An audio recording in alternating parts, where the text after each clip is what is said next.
El libro del profeta Nahum.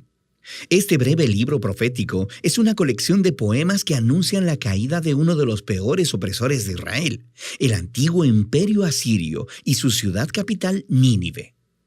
Los asirios se levantaron como uno de los primeros grandes imperios en el mundo, y su expansión hacia Israel resultó en la destrucción total y el exilio del reino del norte con todas sus tribus. Los ejércitos asirios eran violentos y destructivos a una escala que el mundo jamás había visto. Así que Israel y sus vecinos estaban esperando la caída de Asiria, que llegó eventualmente en el año 612 a.C. Los babilonios se levantaron y empezaron una rebelión que dominó a Nínive e hizo caer el imperio asirio. Así que el capítulo 2 ilustra la caída de Nínive con una poesía vívida y el capítulo 3 explora la caída del imperio como un todo. Pero este libro no es solo una furiosa diatriba en contra de los enemigos de Israel. El capítulo introductor nos muestra que hay mucho más sucediendo aquí. El libro inicia con un poema alfabético incompleto, el cual comenzó describiendo una poderosa aparición de la gloria de Dios. Esto es muy similar a la manera en que inició el libro anterior, Miqueas, y de cómo el siguiente libro, Habacuc, concluirá. Y es Dios, el Creador Todopoderoso, viniendo a confrontar a las naciones y a traer su justicia sobre su maldad. Y el poema empieza citando la famosa frase con la que Dios se describe a sí mismo después del incidente del becerro de oro en el libro de Éxodo, capítulo 34. El Señor es lento para la ira, Él es imponente en su fuerza, Él no dejará a nadie sin castigo. Así que el resto del poema va de un lado a otro, contrastando el destino de las naciones violentas y arrogantes con el destino del remanente fiel de Dios. Cuando Dios destruya a todos los imperios arrogantes, Él proveerá refugio para aquellos que se humillen delante de Él. Ahora, esto es lo que es realmente interesante.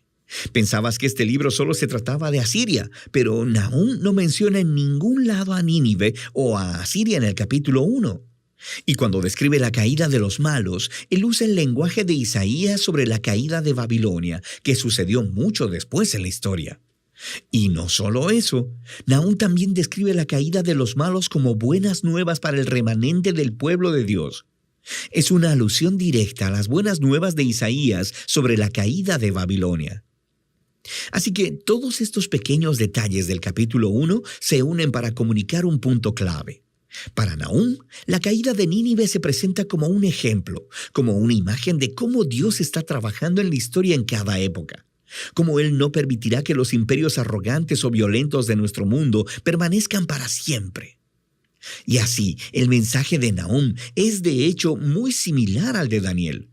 Asiria se destaca dentro de una larga línea de imperios violentos a través de la historia. Y el destino de Nínive es un recordatorio del compromiso de Dios de hacer caer a los violentos y arrogantes en todas las épocas. Con esta perspectiva del capítulo inicial, el libro entonces regresa a su enfoque en Asiria. Y así, el capítulo 2 describe la batalla de Nínive y el derrocamiento de la ciudad en etapas progresivas. Primero vemos la línea de combate de los soldados babilonios, y luego leemos sobre la carga de los carruajes. Luego, el caos en los muros de la ciudad conforme la ciudad es invadida. Luego, la matanza del pueblo de Nínive. Y luego, el saqueo de la ciudad. El capítulo 3 continúa describiendo los resultados de la caída de la ciudad para el imperio como un todo. Nahum inicia anunciando una desgracia sobre la ciudad que fue construida por sus reyes con la sangre del inocente. Es una imagen de cómo la injusticia estaba arraigada en el mismo sistema que hacía a Asiria tan exitosa. Pero su violencia ha sembrado las semillas de su propia destrucción. Así que Asiria caerá delante de Babilonia. El libro concluye con una burla contra el derrocado rey de Asiria. Él es golpeado con una herida fatal, y de las naciones que él oprimió alguna vez, nadie viene a ayudarlo. Más bien, ellos cantan y celebran su destrucción, y así termina el libro. Este es un libro sombrío, pero es importante ver cómo el mensaje de Nahum trata de los trágicos y perpetuos ciclos de violencia y opresión humana en todas las épocas. La historia humana está llena de tribus y naciones que se elevan a sí mismas y utilizan la violencia para tomar lo que quieren, produciendo la muerte del inocente. Y el libro de Nahum utiliza a Asiria y Babilonia como ejemplos para decirnos que Dios se aflige y que a Él sí le importa la muerte del inocente, y que su bondad y justicia lo llevan a orquestar la caída de las naciones opresivas. Y el juicio de Dios sobre el mal es una buena noticia, a menos, claro, que seas Asiria.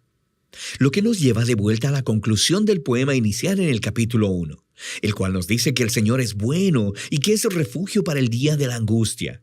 Él protege a los que se refugian en Él. Y así, el breve libro de Nahum invita a cada lector a humillarse delante de la justicia de Dios y a confiar que a su tiempo Él hará caer a los opresores de todas las épocas y en todo lugar. Y de eso trata el libro de Nahum,